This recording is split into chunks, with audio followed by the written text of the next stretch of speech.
So I thought I'd put together a short video so everybody can see how things are set up here. First things first, the bike. I bought this bike for $50 at a police auction. That is way more than I should have paid for it. It is a total piece. As you can see, it's a hardtail.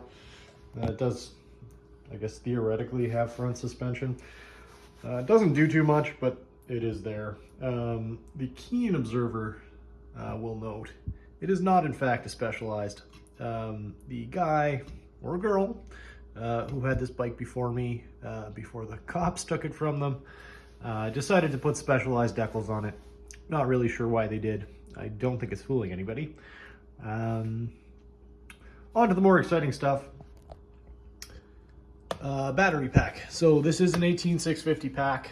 The cells I ordered on AliExpress were advertised as Samsung 35E cells. I got them, opened it up, became immediately apparent that they are not. They're some sort of a rewrap cell. I'm not really sure what they actually are. They haven't burned my house down yet, so that's good. I'm pretty happy with them. They seem to work okay. I did end up getting a partial refund because they were fake. So I think total cost on these after the refund or the partial refund, looking at $1.50 a cell, which is really not too bad at all. Yeah, so motor, controller, I got these as a kit on Amazon, about 200 bucks Canadian. Came with a little twist grip throttle. Of course, we're disconnected right now. Got a 9-tooth sprocket on the motor, driving a number 35 chain out to a 72-tooth sprocket in the rear. I picked this sprocket up at Princess Auto. It was the biggest one they have. It just comes as a blank sheet, and I had to drill the individual holes out. For mounting, I've got a CNC'd aluminum hub adapter. There's a guy on eBay who makes those. They're about 40 bucks US. So not the cheapest thing in the world, but I thought it would work a lot better than the rubber rag joints that some people use on these, especially with the higher torque of the motor. I didn't think one of those would last very long, and even if it did, I think it would take out some spokes pretty quickly. Yeah, so overall performance, I'm pretty happy with it. The battery could be better. You know, I don't have any issues with range. I can get easily 15 kilometers, that is, out of the battery between charges. I do have some lithium pouch cells on order. Got those on battery hookup. When they arrive, I think I'm gonna build an ammo can battery, put that back here, keep this one here, and then I'll have kind of a dual battery range extender set up. In terms of the negatives, the way this motor is mounted is extremely janky. We have self-tappers going right into the bike frame, so that's pretty dumb.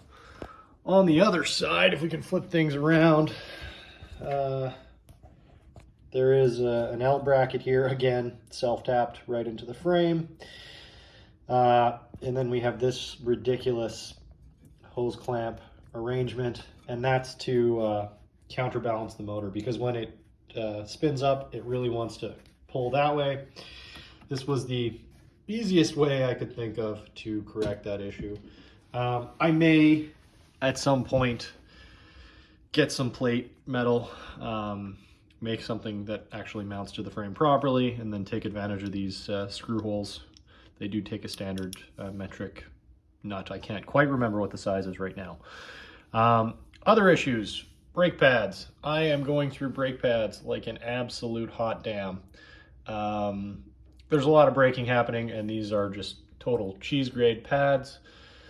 So, you know, it works, it stops the bike. I don't know how long this rim's gonna last. I don't know how much life is left in these pads at this point, so that's gonna need some attention fairly soon.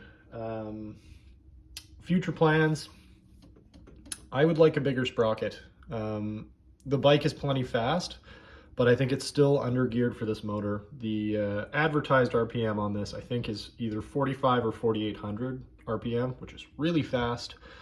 I'm only running an 8-to-1 reduction. I don't have the exact numbers in front of me, but I think the theoretical top speed with this setup is, you know, well over 65 kilometers an hour, which is way too fast. And we're not getting that anyway. Even when it's flat out, I've got it pinned on a flat section of ground, I'm hitting about 50. So motor is definitely still under geared. It struggles a little bit on the bigger hills. You give it a little bit of help with pedaling and it'll fly up any hill. But I'd like a little bit more gear. The issue that I'm having is finding one of these bigger than 72 tooth. When you start getting bigger than 72 tooth, it's a little harder to find. I haven't found any local suppliers.